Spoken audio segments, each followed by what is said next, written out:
those of you who are not interested in listening to me rant and rave about politics, skip to the timestamp at the bottom of your screen, and you will be spared.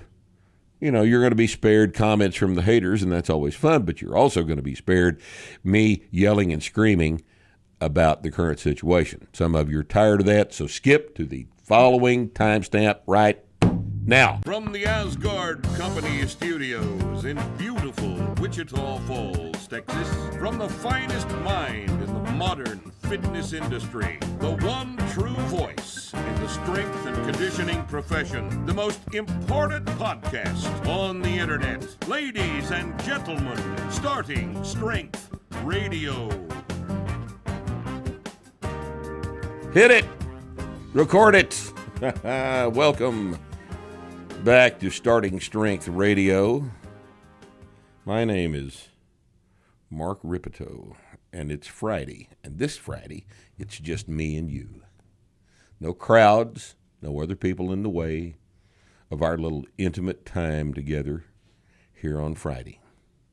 Some of you are intimately spending time with me shortly after midnight Friday. Some of you have waited until we posted it on startingstrength.com on Friday at noon. But whatever the situation, it's just me and you today. So, I've got all kinds of stuff to talk about here.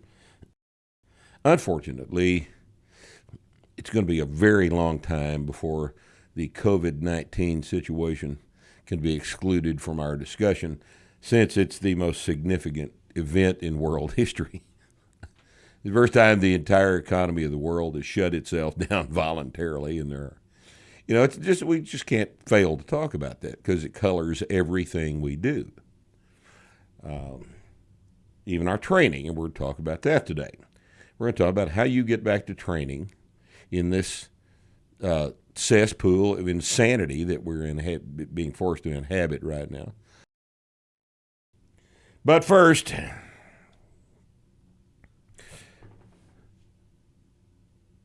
and you know what I'm going to do. Comments from the haters.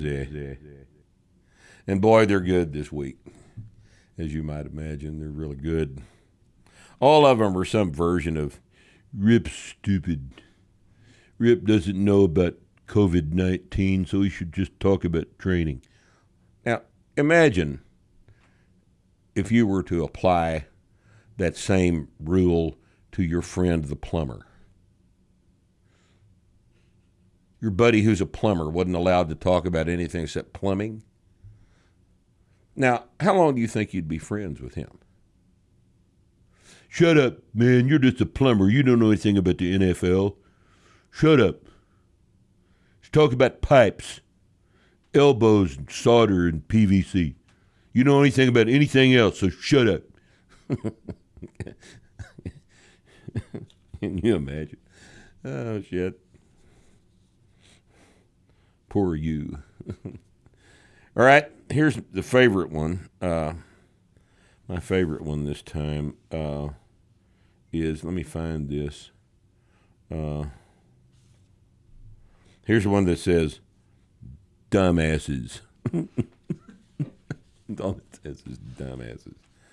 Oh, shit. Oh, here it is. Rip really needs to cut down on back and forth with the guys behind the camera. You didn't know that one was in here, did you? Speak up, please. Speak up. I did not know. You didn't know? No. He wants me to cut down on what I'm doing right now, right? It's too bad Rusty's not here. It's too bad Rusty's not here so that there's another person to go back and forth with on the camera. Bree right now. It's just you and Bree. Right, Bree? Right. Right? Right, Bree? Right. You there? Bree's here. All right. They're talking over the show, for fuck's sake. Especially me. Get this. Their lispy homosexual voices are ruining the experience provided by Rip's mellifluous baritone. It's hard to argue with that, right? He's talking about Rusty, right? Do you think Rusty sounds like a homosexual? Well, he sounds like a low T guy for sure. Low T for sure, but most people do, especially when compared to me. My mellifluous baritone. So, oh God, look, there's foam all over the table. You're foaming at the mouth. It's so gonna, pissed off. it'll be worse before it's over. Oh God, so there's that one. That's great. It is already blatantly obvious that you aren't concerned with looks, Mark. Jason Schultz offers that sage observation.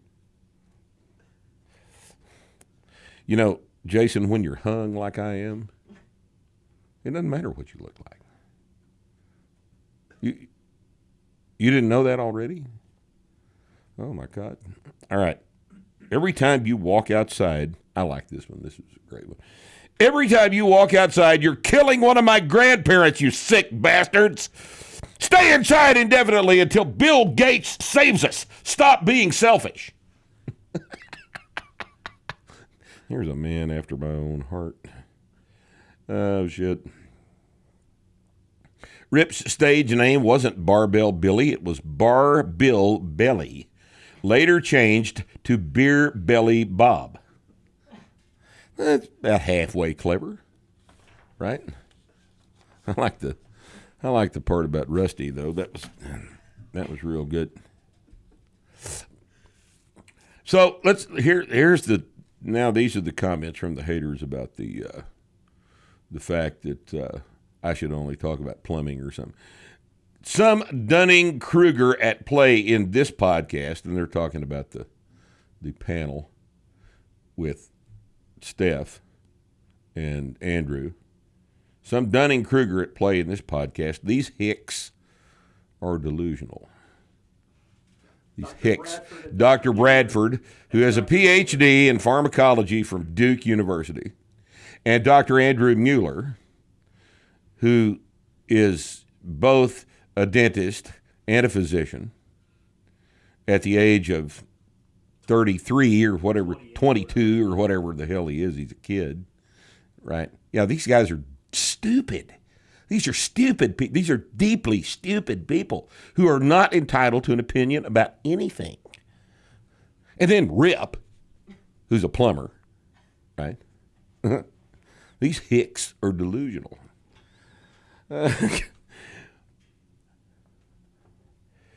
Oh, God damn.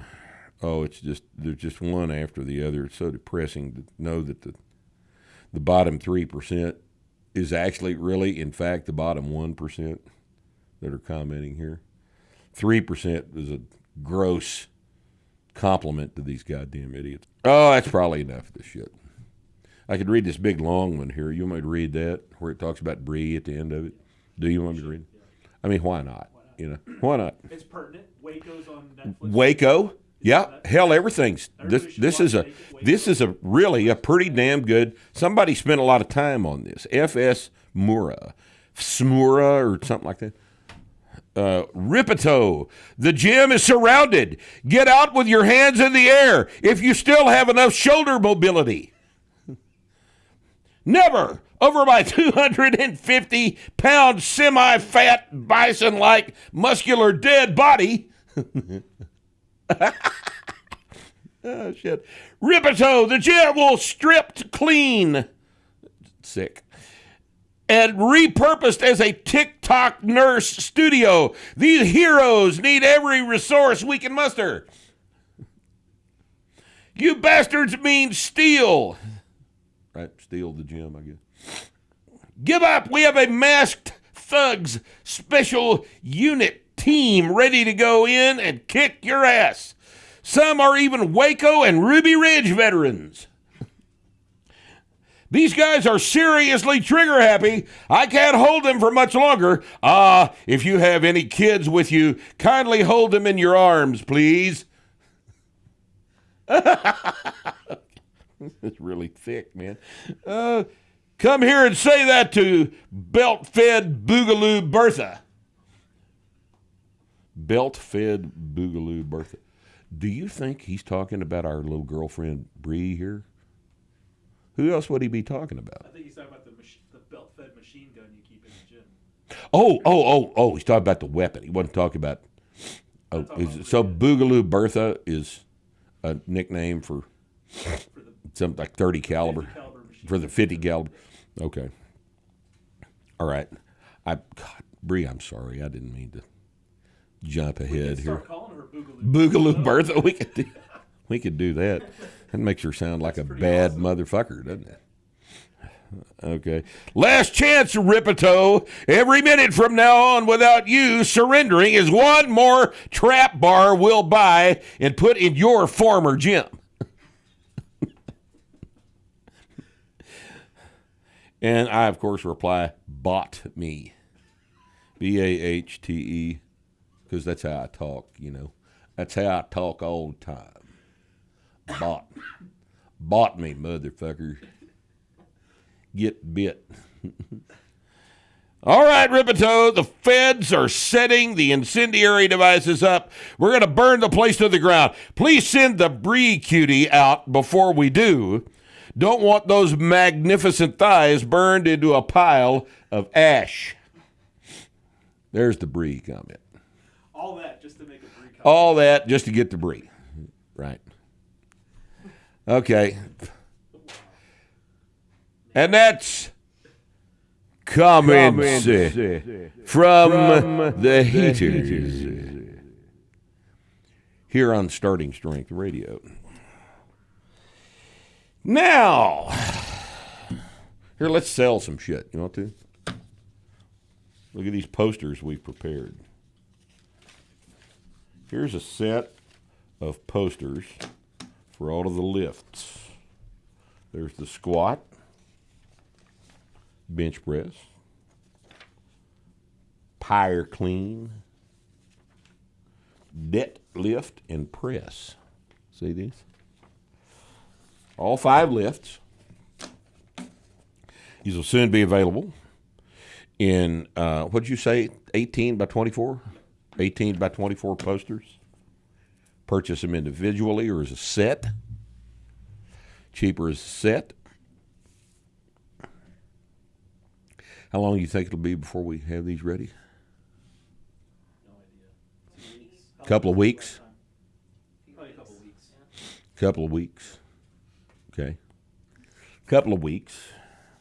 And here's another set of the brilliant, pithy aphorisms.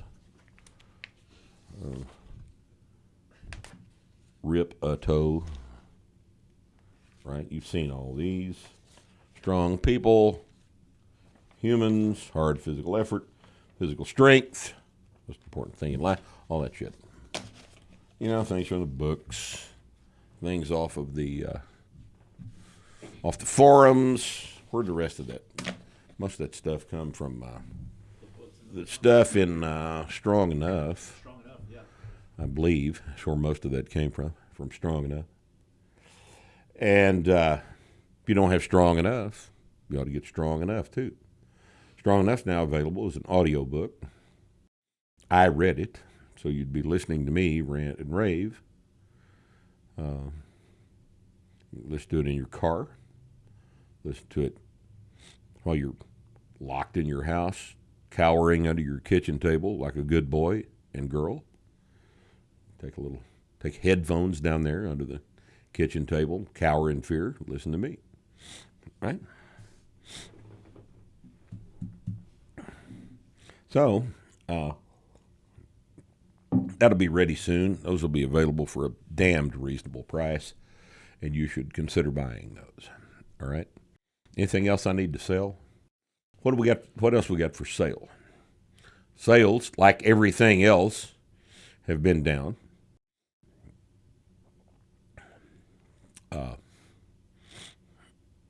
But that's true of everybody's business. You know, this thing is do what now? We got T-shirts, seminars. Books, T-shirts, seminars. Books. Books are for sale. We got books, right? We still got books. The June seminar, 26, 27, 28, here in Wichita Falls, will not be canceled. We will be here conducting the seminar. If you'd like to have something refreshing to do that kind of reminds you of how things used to operate, in previous history. But even here in New America, we will be having our seminar here at Wichita Falls, June 26th, 27th, and 28th. You can sign up for that online right now. As of today, how many spots we got left on that? Did you see what was happening today? As of yesterday, there were 10 sold, and we can go to 30. So I doubt this will sell out because most people are fearful. We did sell out the self-sufficient lifter, though, in July. That camp sold out? Good. We added another one in August. We now that's an interesting product. We've just come up with that just to kind of have something to do.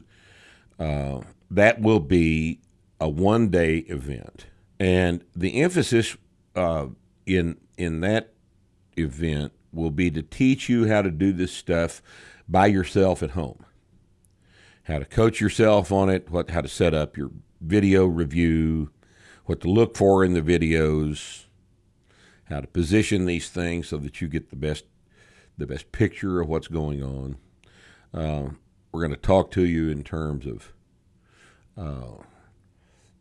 how to remember the things we're going to coach you to do that day. This is not a coaching seminar. This is not something that we're doing for the development of you as a coach. This is something we're going to put together that's going to emphasize the development of you as a lifter trying to train by yourself at home. And this is the first time we've done this. It'll be a long day, but we'll get it done. And there'll be some time for Q&A at the end of it, that sort of thing. But this is not a seminar. This is not a starting strength seminar. It's not going to have any of the material. Starting strength seminar is half lecture, and this will be under the bar, just the whole time with just a minimal amount of verbal preamble. So you keep that in mind as something to go do. All right. Now, what I want to talk about today basically is when all of this shit settles down a little bit and you can finally go back to training, what are we going to do?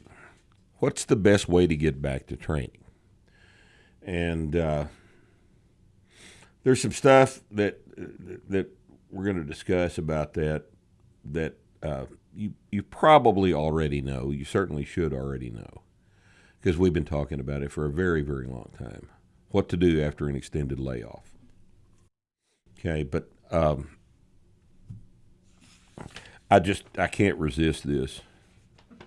A buddy of mine came up with a document here. That's what it looks like.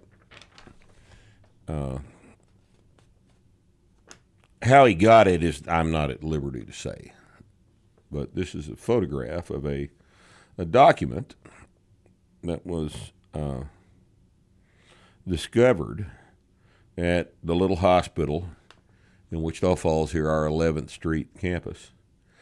And it is a table that summarizes the predictions of the model these morons were using for what would happen during the COVID-19 crisis here in our little 131,000 head count county here in Wichita Falls in the area. We've got one big hospital here.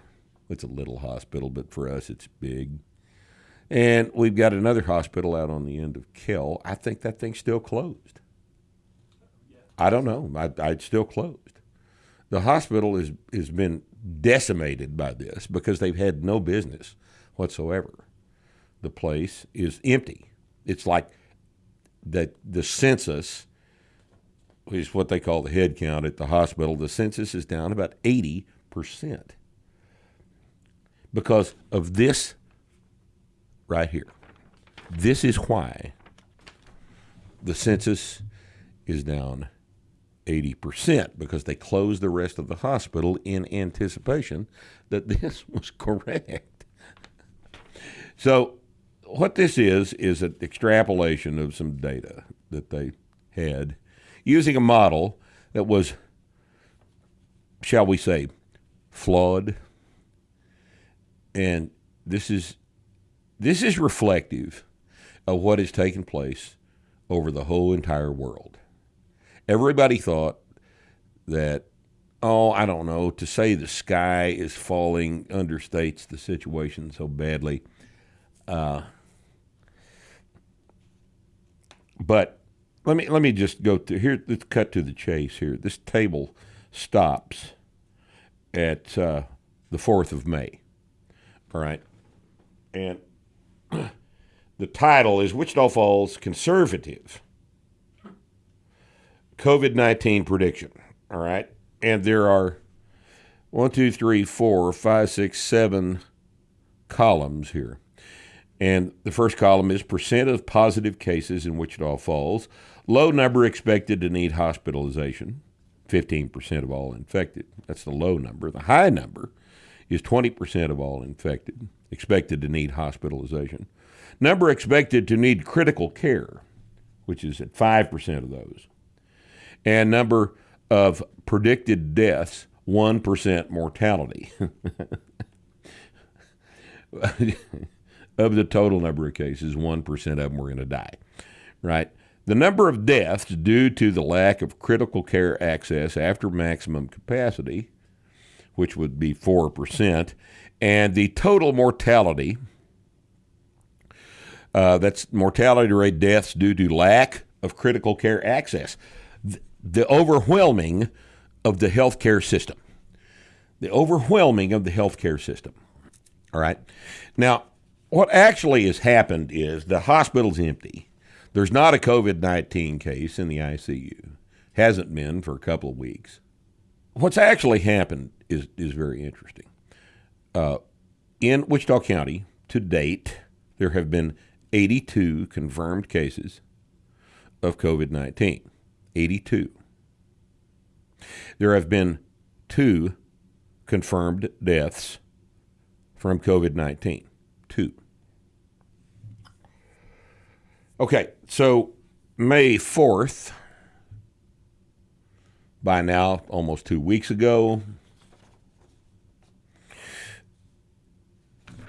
the prediction was number of positive cases in Wichita Falls, 12,248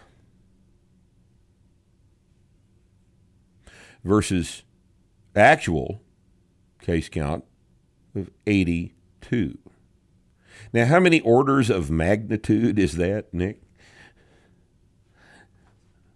3 orders of magnitude? An error of 3 orders of magnitude can hardly even be called an error. That's not even an error anymore, right? Yeah. Low number expected to need hospitalization. Low number was 1,837.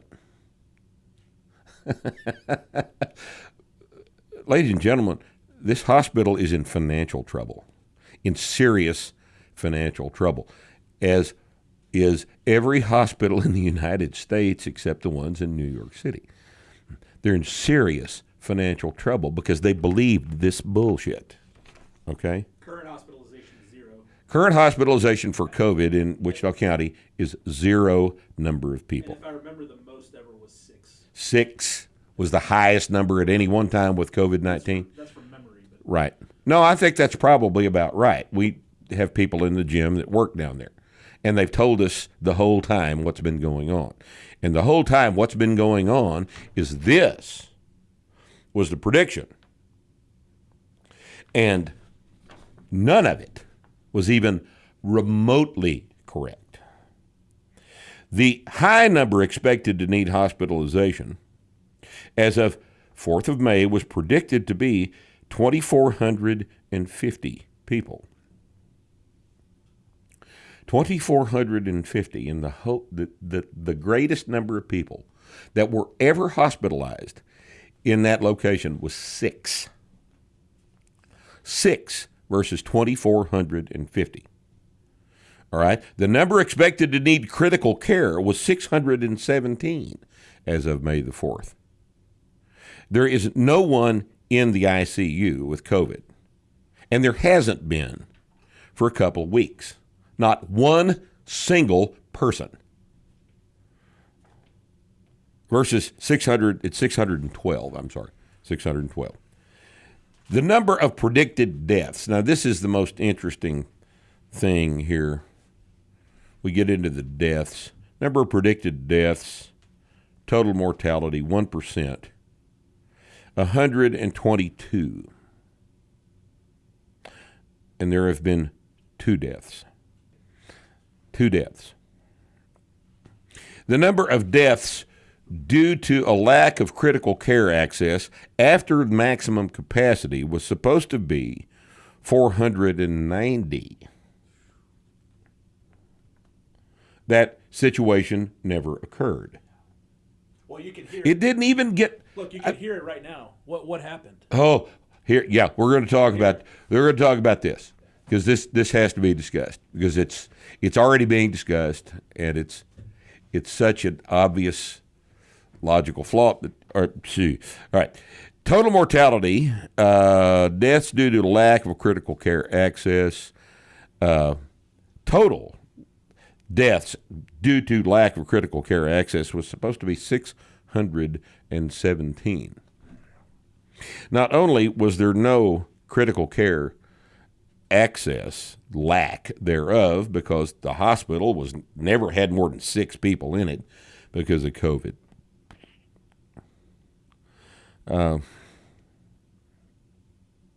I mean, this is such wild, insane, raving lunacy that how could you have printed this? I mean, this is bizarre. All right, so what is Nick's point was very, very important. What all of you people that think that we're crazy are saying is, well, the lockdown obviously worked, and that's why those numbers are wrong. Do you really believe that this thing was generated under the assumption that we would not be locked down? Do you really honestly believe, since that was the first thing anybody said we were going to do, is be locked down, do you think that they would have generated a prediction model like this based on the absence of a lockdown? Have you lost your mind? This thing was obviously concocted, thinking that we were going to be locked down. Obviously, that's what they were thinking. Now, remember, the population of Wichita County is 131,800 people. All right? We've had 2 deaths that have been diagnosed, that have been attributed, been coded as COVID-19 deaths. And I don't know if that's correct or not because of the bullshit that's gone on with that, and you all are familiar with that. And if you're not familiar with it, you need to get that way because that's a critical situation. Believe it or not, there are factions involved in this debacle who are actually interested in having very, very high numbers of COVID-19 deaths. Now, isn't that shocking? Isn't that shocking? If that's the data and the science we're going to go by, and it doesn't come to be, where is the revision in the government ordinances based on what's actually happening? The revision in terms of what the government has ordered us to do? Yeah, is that... because we can say, okay, look, the model said that. That's what the model said, so we acted off of those models. Right. But now here's this new information. But this is what actually happened. What actually happened does not merit any... Right. Where's the revision? Any of this might have merited it, although you could probably argue persuasively that it actually did not, that even this did not merit the destruction of the economy of the world. Okay? But now what do you say when it didn't actually happen? No version of it happened. No version of it happened. And what do you want to do? You want to open the restaurants back up Friday 50% capacity. At 25%. The bars, the restaurants get to go to 50% capacity, which means they're only losing a little bit less money than they lost at 25% capacity, and the bars get to open at 25% capacity because 2 people in Wichita County died of COVID. And when you listen to the city council or the mayor speak, we're listening to the medical professionals. Yes. So where's this is what's actually going on? Where's the medical professional saying this is what's actually going on? Where does the doctor step up and say, upon re-examination of the data and having compared that data to our models, we were wildly off. Yeah. We were off, and we're real damn sorry. But it looks more like people were like, oh, shit, this is wrong. Hide it. Now, what they're going to say is that the reason this didn't come to pass, this science fiction thing here didn't come to pass, is because we locked down. We all followed we were good little boys and girls, and we hid under our kitchen tables at home. Except we didn't.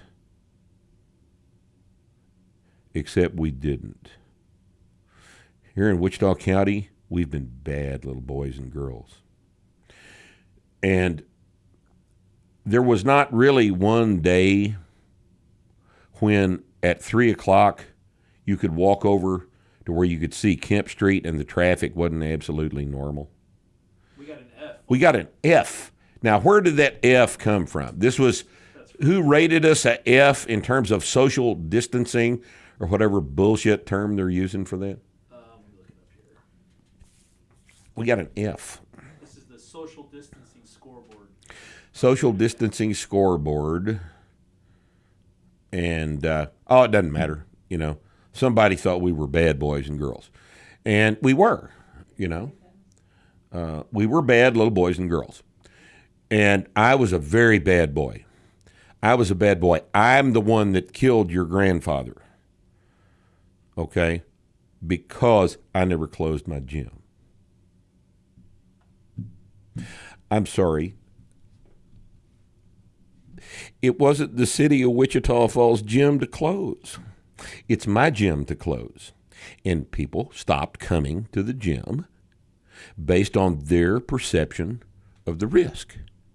That's what adults do. I gave them the opportunity, and a lot of them stayed home. That was my decision, and that was their decision, and that's how this should have been handled. And it should have been handled that way for the restaurants, because here's the problem with that. Your responsibility is to you and your family. And my responsibility is to me and my family and my members. Okay? I'm not responsible for your family. You're responsible for your family. And if you come to the gym and get sick and then go slobber all over your 85-year-old grandmother in the rest home, that's your fault. That's not my fault. It's not my fault that you're stupid. Okay? And as a result of that, and that's just my basic argument here, is that, personal responsibility, that kind of adult, grown-up shit, right? This is what should have taken place all over this economy. Now, had we done it like that, then things would be completely different right now. We would not be having a conversation about the gross domestic product of the United States dropping 25% in a quarter. There's no precedent for that in the history of the world. That's never occurred. Okay?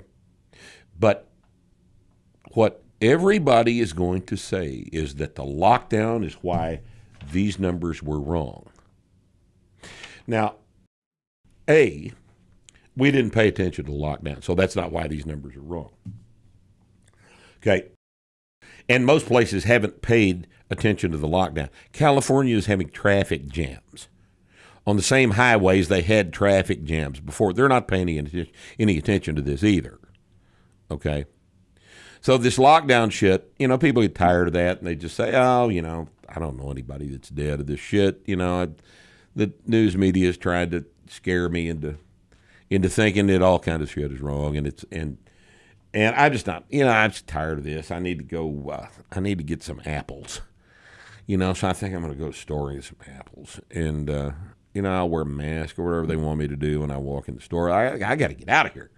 That's what's going on. And that is what has happened. Okay, so that doesn't explain this. All right, but here's the logical flaw. You cannot say that a thing, a course of action affected an outcome if that course of action has not been tested. Okay, you don't get to say that, well, the reason the lockdown worked, even though demonstrably it hadn't been followed. You don't get to say that the reason the lockdown worked and the reason these numbers right here are wrong is because the lockdown was in place when the absence of a lockdown has not been tested. Okay? Well, as it turns out, the absence of a lockdown has been tested, and it's been tested in Sweden, and everything's just fine in Sweden. I don't have the numbers, but look, you're sitting in front of your computer. Look the damn things up. They're all fine, and they didn't do a lockdown. All right, so don't sit here and play this illogical bullshit about knowing something worked because we did it a certain way when you don't know what would have happened had we done it the other way. That's not logical. All right? It's not good arithmetic. All right? So, Nick, you got anything to add to that? Is that a decent summary of the situation? You don't know about a thing, what a thing's going to do if the experiment hadn't been run. All right? Yeah. And now we're in a situation where politicians being politicians will not roll this shit back. Oh, no. They can't roll it back because if they roll it back, then they admit that they're the ones that destroyed the economy. All right? And they're not going to do that. They're not going to do that. That's our job. If they let us have elections in the future, and that's a kind of a big if they let us have elections, then that's when we get to tell them what we think about it. But they're not going to back off of this. Oh, absolutely not. They can't afford to be wrong. Because if they're wrong, then they have to take responsibility for what's happened to the economy. As long as they can make you afraid, as long as they can convince you that you are alive only because they made you hide in fear under your kitchen table, then they're going to. At this point, they have no choice. They have no choice. Politicians are not humans, really. They're not humans. Even the ones we like are not really humans like you and I. They're all, at some level, sociopathic.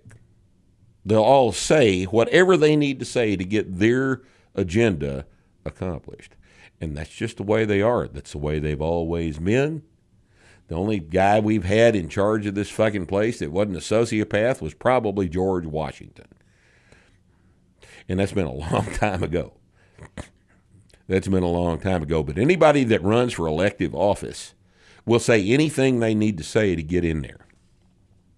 Now, I don't know why that is. There are occasionally examples of guys that run for the state legislature, get down there and see, this is all bullshit. And they come home and they don't run for re-election. Actual moral people. But there are not many of those. Most of the time they taste a little bit of power. They get people coming to them and asking them for things like they're capable of granting anything, and they just get a taste for that.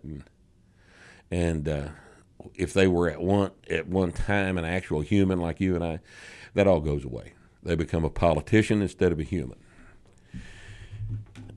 And I'm sorry to have to make you think about things like that, but you really do need to because it's important this time. We're not talking about Watergate here.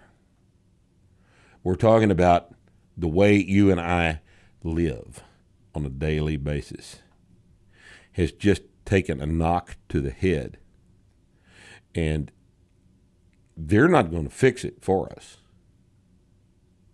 because them fixing this requires that they admit they did something wrong, and politicians don't do that. It's just not done. It's not done. There are no examples of that having happened. And there probably won't ever be. We just got to change this crop out for a new crop of sociopaths and just, get used to the idea that these people are not really humans, and they need to be changed as often as you change your underwear, if you wear underwear. Right? If there were term limits, hard term limits on some of this stuff, you would see a completely different breed of politician. Yes, you would. Right? Obviously, you would. You wouldn't see Harry Reid or Nancy Pelosi, who come into office with a little bit of money and leave billionaires. Yeah. You would never see that. Right. You wouldn't see things like that happen. Like the local boy, Mac Thornberry, came into office in the 90s, running on the premise that he was going to be there for 2 terms and 2 terms only. And he stayed 24 years. And granted, most of the time that he was there in Congress as our congressional representative from this district, he was furniture. He rose to the chairmanship of the Armed Services Committee. But how many of you besides us here know the name Mac Thornberry? You don't know who that is, do you? And that's kind of a good thing. At least he didn't fuck a bunch of stuff up. Okay, but he told you he was going to be there for 2 terms, and he stayed until he got to be old and decrepit and decided that he needed a rest. He lied. They all do. They all do. He's got more money now than he did when he came in. They all do that, too. So, this is our fault. This is our fault for putting up with this shit. And it's not going to go away till we decide to take responsibility for voting these pieces of shit out of office and getting some new pieces of shit to replace them on a regular basis. Okay? Oh, God almighty, now. Now, how do you start back training? Okay, this is what you do.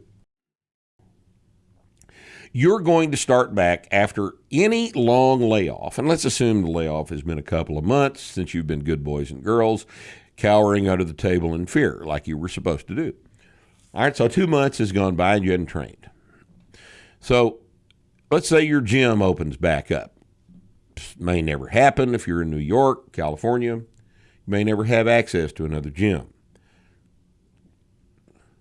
But let's say you've saved up some money and you've done the smart thing and you've gone to our website and you've bought equipment from Texas Strength Systems, who sells starting strength racks and benches, plate racks, this sort of thing.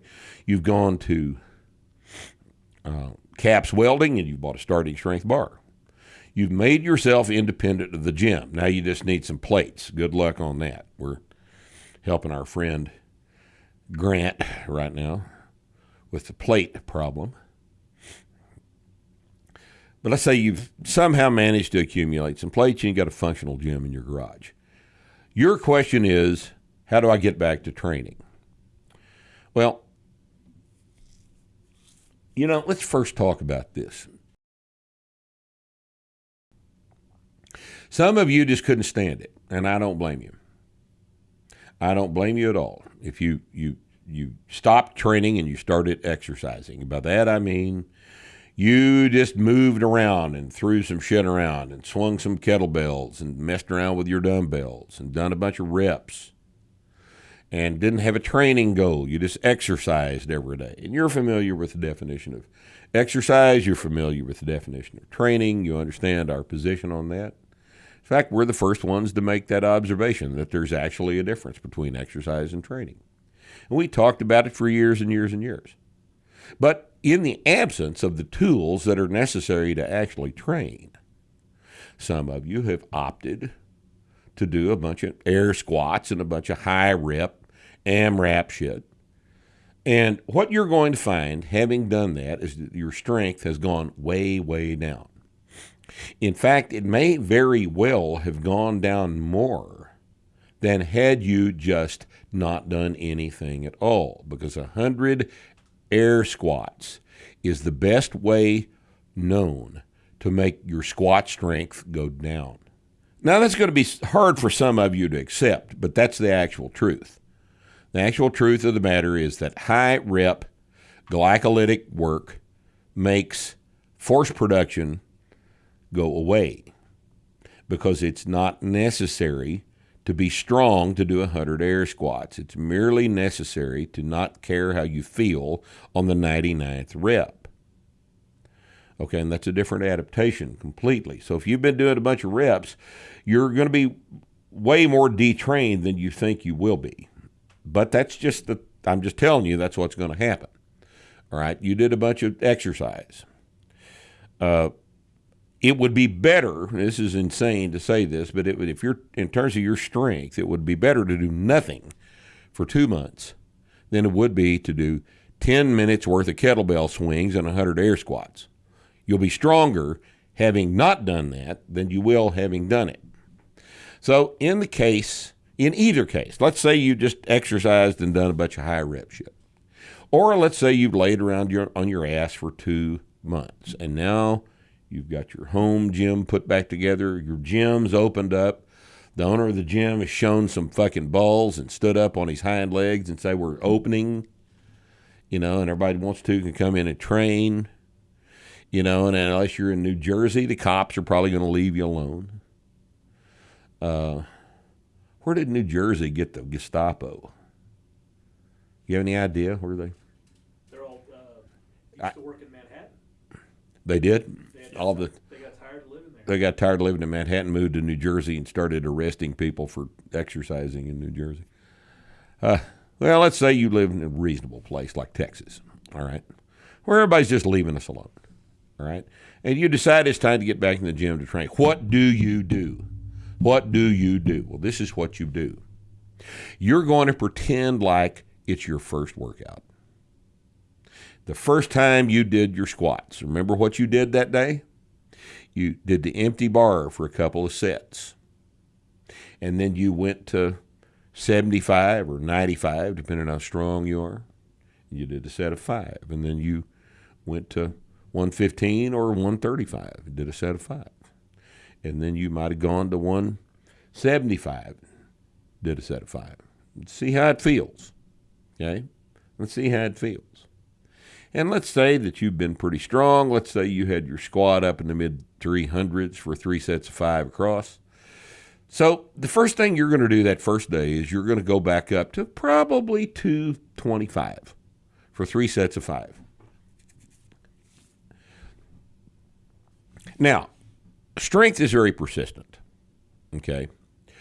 And you are actually capable, even after a 2-month layoff, if you've worked up to 365 for 3 sets of 5, you're pretty strong. You could probably actually go up to 315 for 3 sets of 5. But don't do that, okay? Don't do that. Because if you do that, you will be so sore that you will not be able to come back in 48 hours and do the thing again because you're going to be too sore. If I were you and I was squatting 365, I would go up to 2.25 and do 1 set of 5 on the first day. That's all I'd do. I'd go up, do 1 set of 5, just knock the top off of the scab and leave it alone. Just do 1 set of 5 at 2.25. All right, now to adjust that number down, let's say you're only doing 225 for 3 sets of 5 across. First day back, I think I'd probably go up to 135, maybe 145, maybe 155, and just do 1 set of 5. You're stronger, in other words, you're stronger than you'd need to display on the first workout back. If you go all the way up to what you can do, you're going to be so tired, you're going to be so sore, and you may hurt something. because you're strong enough from having gone through the novice linear progression. You're still strong enough because strength is persistent to show a higher capacity to work that first day back. But I'm telling you, don't do it. Don't do it. Leave a bunch on the bar. The first day back, leave a bunch on the bar. Now, the second workout, 48 hours later, Monday, Wednesday, Friday, okay?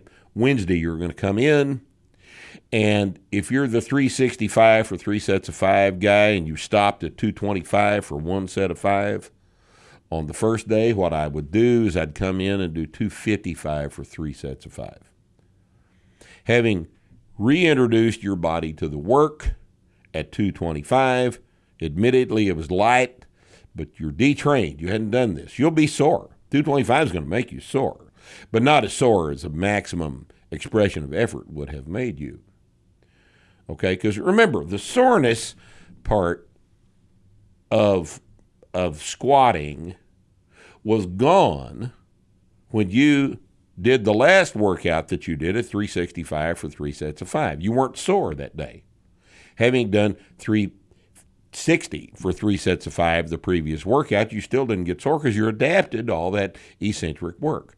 2 months have unadapted you. They've detrained you to the eccentric work. And if you do as much as you can, you're going to be too sore. You're not going to like what happens. This is true of any layoff. A guy that's gotten strong, that's gone through the process of getting strong, is stronger from now on than he ever was before he started this. And he always will be. You go through, this is one of the fascinating things about the novice progression. If you go through the process of starting at 135 and working your 3 sets of 5 up from 135 to 405, and then you lay off for 10 years. When you come back after a 10-year layoff, you will be stronger that day than you were the first day you started training, even after a 10-year layoff, because things change over time. That adding 5 pounds to your squat 3 days a week changes. Those changes are permanent. Okay, you'll always be stronger than you were the first day. So when we start back after a layoff, we have to use some restraint because you're capable of hurting yourself and making yourself real sore. That's not productive because it will interfere with the resumption of the process that should take place 3 days a week.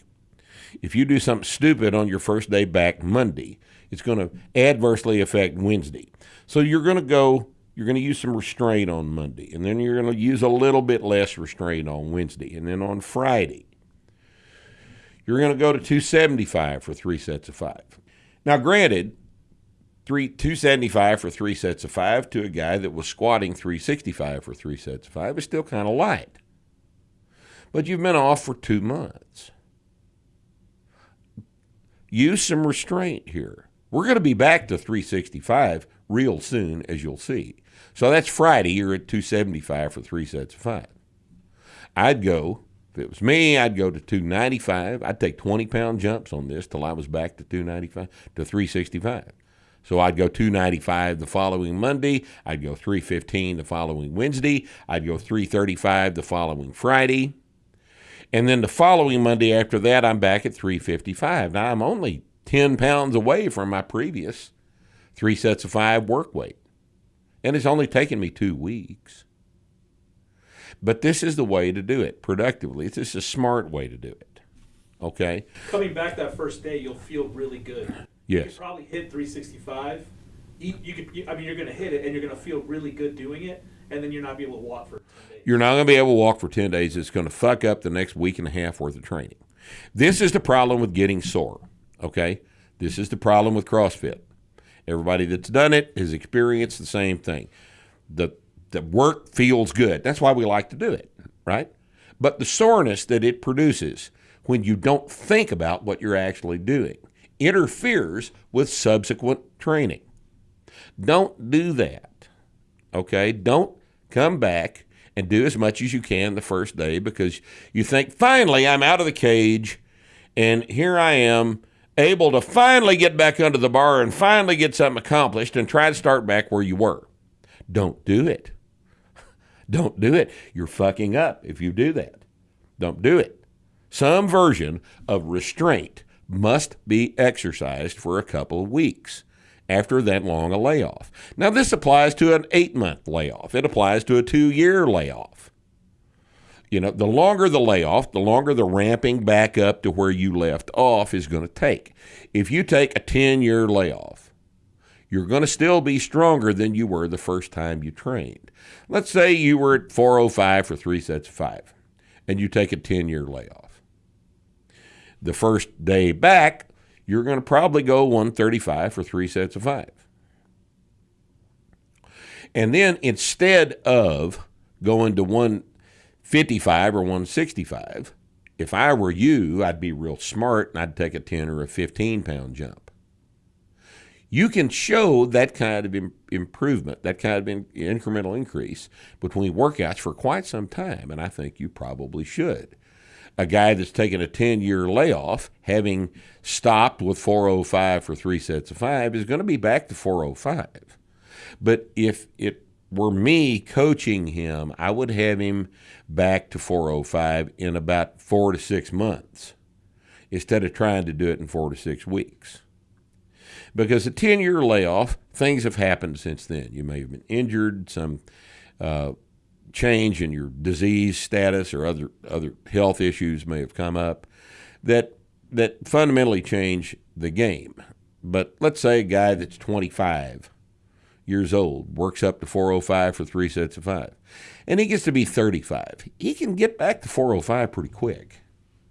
But if you try to do it too fast, you're going to get too sore, and you may injure a knee. You may get something out of position. Form is certainly going to be rusty. It's going to need some coaching. You need to get back to your training. I understand that. But you don't have to get back to your PRs that quick, because trying to press on that too hard is going to be detrimental to your long-term training. And see, here's the deal.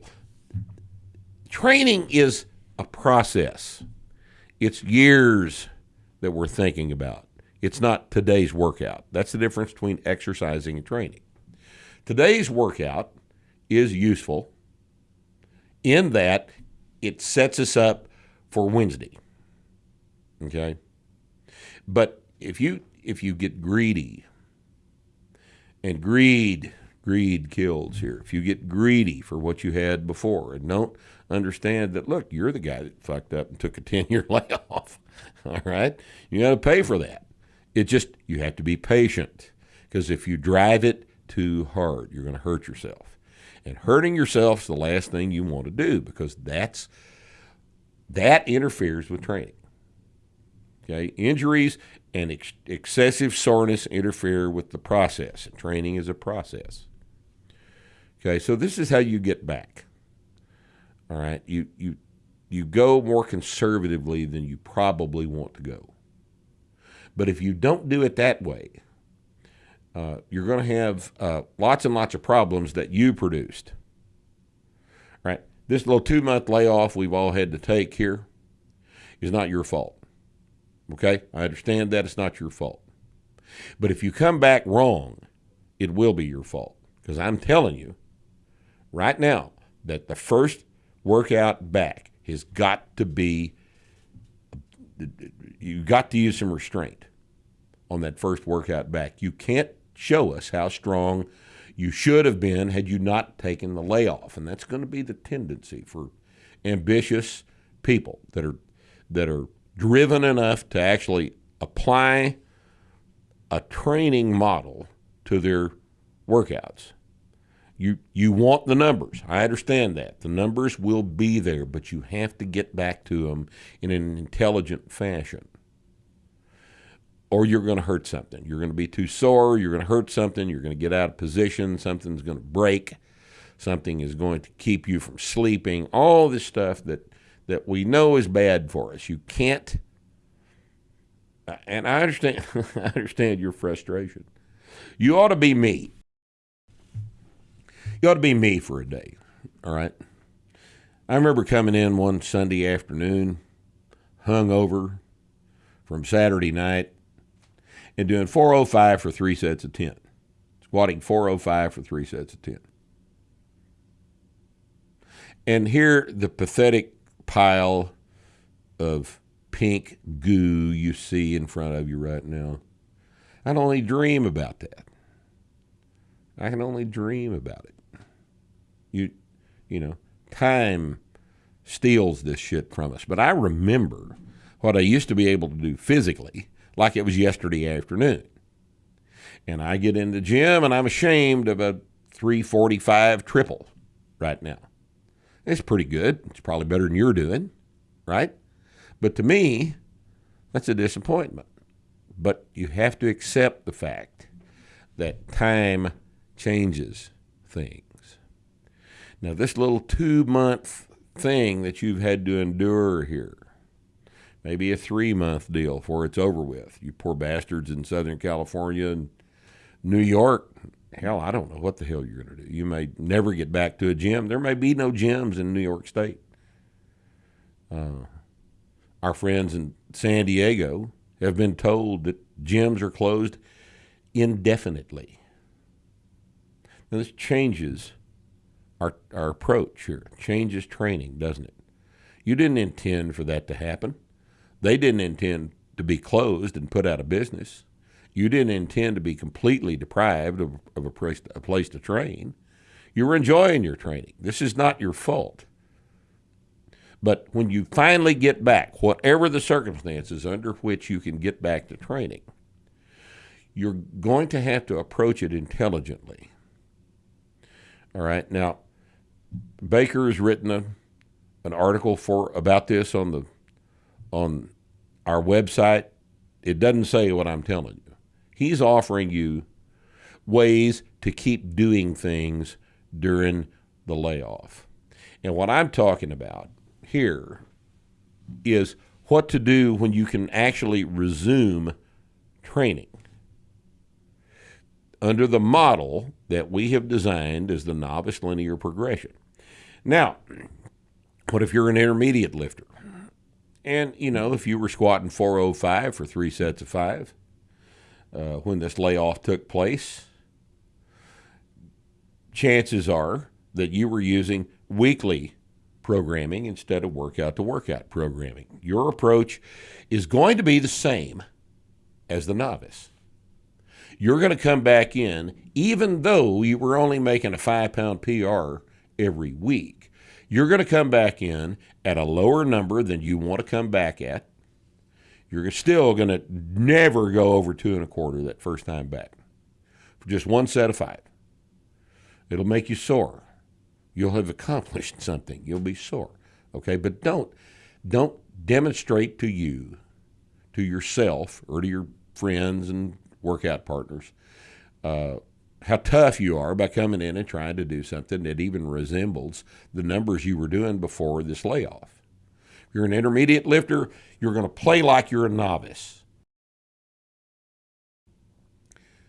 And you're going to take big novice jumps, big jumps for a novice, intermediate jumps, but on the same workout-to-workout increase that a novice would. Monday, Wednesday, Friday, you squat 3 days a week and slowly work the squat up. And I say slowly by meaning it might take 3 weeks to get back to your intermediate numbers.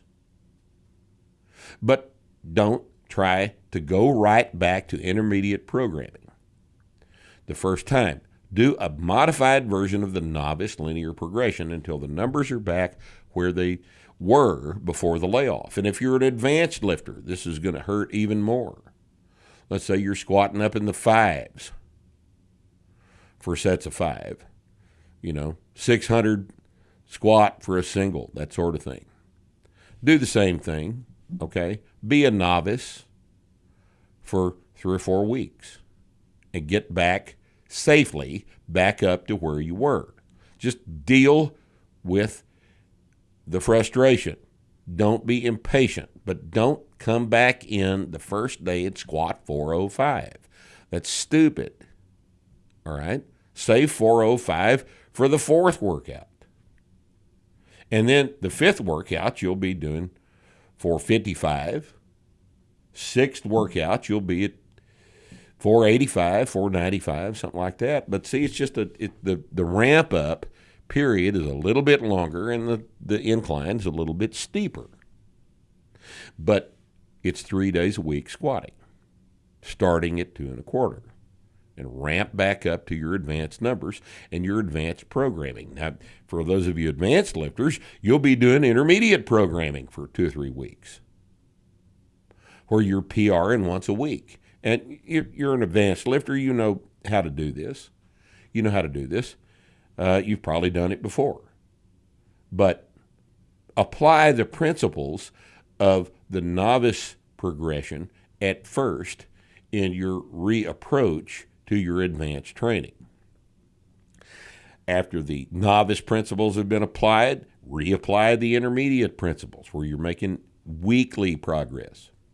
And then finally, you'll be back to your advanced monthly type programming. But don't start there, okay? I think everybody understands what I'm trying to say. Have I been clear, Nick? You want to add anything to this? No. Well, one thing, a lot of you intermediate guys might find that you end up further along than the first time. Coming out of novice. You might. Yeah. That's a good point. That's a good point because of this, that might argue for a novice approach reset every once in a while for intermediate training. Usually happens on its own, right? Might bleed a little bit. Yeah, an injury or something like that will force you to redo that. Some of you advanced guys certainly might find that you're stronger at the end of 4 months after a layoff like that. Not because of the layoff, but because of the incremental, every workout approach to these exercises that you'd only been doing once a week and only been trying to PR once a month. Okay, you'll have an opportunity to learn some stuff here about your training if you pay close attention and take good notes. Now, this is a real good time to add to your notes the things that you are experiencing during this reapproach to your previous PRs. Okay, take copious notes. Don't just write down the numbers. Write down your impression of the workout. Add as much data to your notes as you can during this little process, and you will learn some things during the reapproach to your previous PRs. What else? What else do we need to talk about? Homosexuals behind the cameras. What do you homosexuals want to add? I mean, it seems simple, but this is the same. Everybody's asking the question, what do I do when I get back? And that's really it, Yeah. If you... Yeah, I think that the principles are, this is the principle. The principle is you've laid off, you want to get back to training. How do you get back to training? You recapitulate the novice progression with a steeper slope. And that's the basis of the whole thing. For those of you that have fallen in love with AMRAP stuff during this layoff, with 100 air squats and kettlebell swings and all this exercise type shit, you're going to have a little bit rougher time than people who have approached this layoff with the learning to appreciate bourbon approach, I think. Oh, man, there's not any better way to get your squat way, way down than do a whole bunch of air squats. You won't be as strong as the guy that just drank. I know that, you don't want to hear that, I know, and I, feel immoral telling you that, but that's really the case. It's not that the drinking was good. It's that high-intensity glycolytic work is directly antagonistic to force production. And it's a completely different adaptation, and you're about to find that out, okay? So just as a wrap-up to this discussion, keep in mind the general principles here. We're going to start where we are right now, and we're going to incrementally increase each workout and drive a strength increase. We're going to force ourselves to have to get stronger by adding 5 pounds to the bar. That's how the process works from day one. Now, if we're on day 120 and you've got to take a layoff, the same principles apply, but the slope of the increase is not 5 pounds per workout. It might be 20, 25, 30 pounds per workout until you're back to where you were before the layoff. Now, you know, any of you guys that have been training long enough to have gotten your squat up to 365 understand exactly what I'm talking about. All right. My message to you is resist the temptation to come back in on day one and murder yourself. I understand you're frustrated. Don't let it get the better of your brain. Okay? Ramp back up slowly. Get back to where your training was before it was stolen from you. And if you do this correctly, you'll be better on the other side of this damn thing, I promise you. But the biggest mistake you can do is yield to the frustration.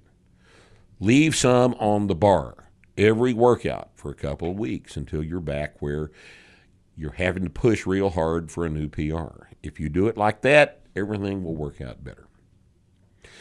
Anything else you guys want to talk about? You homosexuals behind the cameras over there? Not unless you want to talk about butt sex or something. Nah, I'm not interested in that. We all are as familiar with anal sex as we want to be. If you're not interested in it at all, you're not familiar with it. If you are interested in it, I don't have anything to add, right? So let's just leave it at that. All right. Thanks for being here on Starting Strength Radio. We will see you next Friday. And until then, you be good boys and girls. Stay under the kitchen table. Wear your mask.